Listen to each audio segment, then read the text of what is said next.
Hello students. So after 6 chapters of the Indian Contract Act, we are moving towards to the next chapter, that is expressly declared void agreements.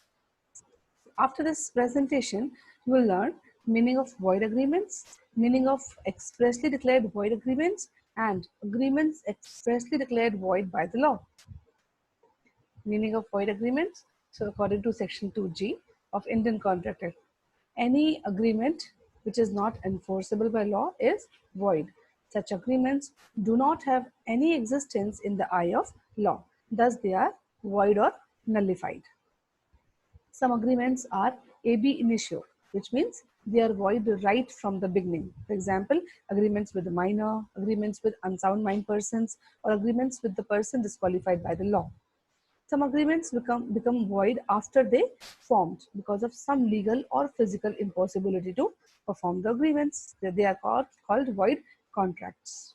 Okay. So here, agreements expressly declared void by the law. Which are they? Let's have a look. Agreements by or with incompetent parties. As we have just discussed, agreements with a minor, agreement with unsound mind person or disqualified by the law persons, agreement is void. Agreements made under a bilateral mistake, agreement made without consideration, agreement in restraint of trade, agreement in restraint of marriage, agreement in restraint of legal proceedings, agreements of uncertain meanings, agreements to do impossible act, and agreements by way of wager. So there are 9 basic agreements which we are going to learn today. First of all, agreements by or with incompetent parties. You can have a look on the video that here minors are there, unsound mind persons are there, and persons disqualified by the law. These are known as incompetent parties. And agreements made with these parties are void from the very beginning. Agreement made under a bilateral mistake. So in the chapter free consent, we have already studied that there are 5 types of things which restrict the consent to be free. The fifth one was mistake. This is the part of mistake only. There are agreements made under a bilateral mistake. Bilateral means the mistake which has been performed by both the parties. It is called bilateral mistake, and the mistake is of 2 types. Mistake as to subject matter, mistake as to possibility. When the parties are committing any mistake regarding subject matter like price, like quality, like quantity, title, identification, it is called mistake as to subject matter. When mistake is of possibility, like the thing is not able to perform because of some legal impossibility or physical impossibility has been imposed, it is called mistake as to possibility. Agreement made without consideration. So if there is in the chapter consideration in my previous video, we have already studied this also. Let's have a small look on this, that if there is no consideration, there is no contract. Consideration means something in return. If the parties are not getting anything in return, the contract or agreement is void or nullified. Agreement in restraint of marriage. Now we'll start from here. That agreement, every agreement in restraint of marriage of any person is void other than a minor. Now it is important to understand the meaning of restraint is to restrict or to prohibit someone to do something. For example, if people wants to get married, like Tinku wants to marry Tina, but Peter does not want this marriage to be happen. So he made a contract with Jose, and they both are going to interfere in the marriage of Tinku and Tina. And this is a void agreement.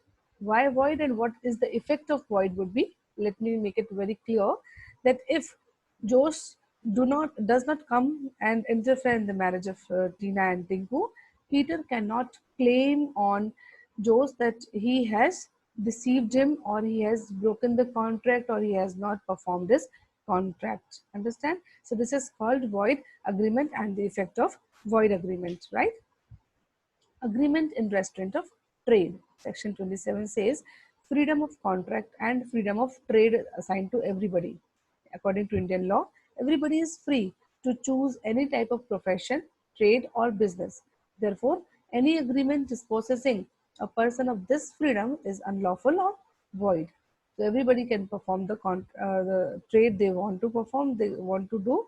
So if anybody is restricting a person to do the particular trade, or business, it is an agreement which is void or nullified, right?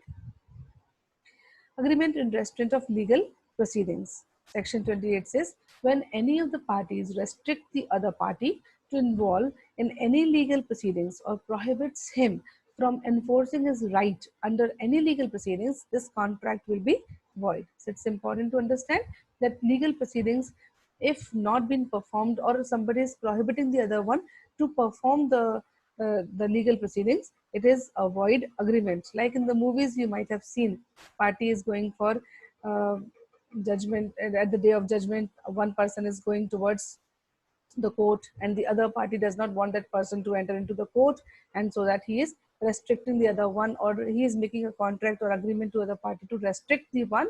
It is called void agreement. It is void from the beginning. Agreement, the meaning of which is not certain. So the contracts or agreements, meaning of which is not clear, not certain, or which are vague or which are confusing, is void. Uncertainty may be in the respect of the quantity, the quality, the price, and the title of the subject matter. So anything where we can make a mistake. For example, A agrees to sell B his horse for rupees 5,000 or 500 or 1,000. Here the agreement is void because the price is not clear or not confirmed, so that the agreement is clear. Sorry, I'm so sorry. The agreement is void. Okay. Agreements to do impossible act. So section 56 says, when the contract or agreement is based upon performing any impossible act, it is void agreement.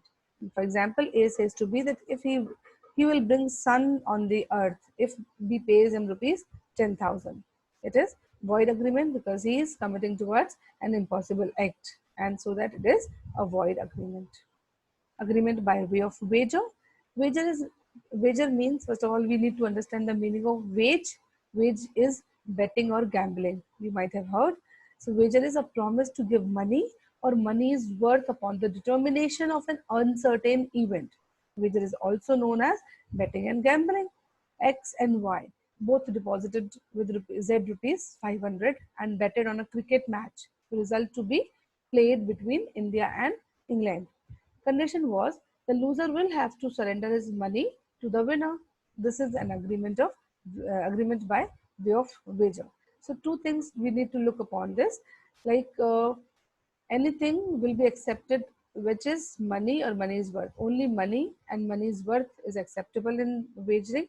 And second thing is uncertain event. So wagering is always based upon uncertain event. If the event is already certain or known by any of the parties, that will not be wagering. Fine. Now we have moved at the last of the video. So I have a question for you. Which are the agreements expressly declared void by the law, and what do you mean by void agreements? I hope you know the answer. If you do not know, please go back and again see the video. Stay happy, stay safe. Thank you. That's all from my side.